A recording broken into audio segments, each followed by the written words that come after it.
The morning of June 27th was clear and sunny, with the fresh warmth of summer.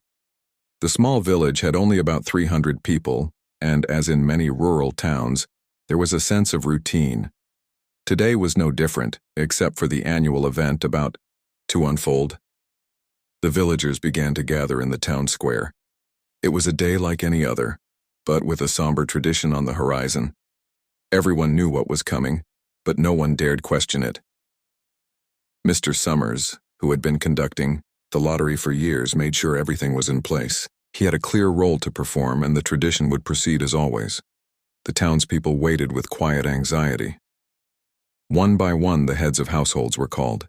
Each drew from the box, and with bated breath, they opened their slips of paper.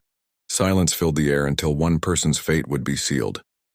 Finally, it was Tessie Hutchinson's turn. She had arrived late, and now she stood nervously, sweating in the summer heat. She drew her paper from the box, and with a trembling hand, she unfolded it.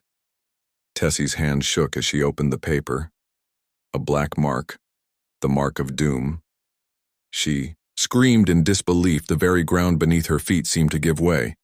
Her protests were loud, but no one seemed to listen. The rules of the lottery were unchangeable. But the lottery didn't end with one name.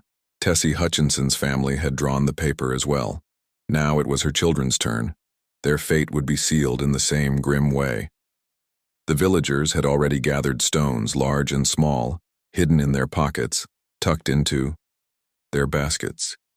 The ritual was ancient, and it had been accepted without question for generations. Now it was time to follow through. Tessie Hutchinson became another casualty of tradition, a victim of the lottery that no one could escape. As the stones rained down, the townspeople went back to their lives without remorse. The lottery would continue next year as it always had.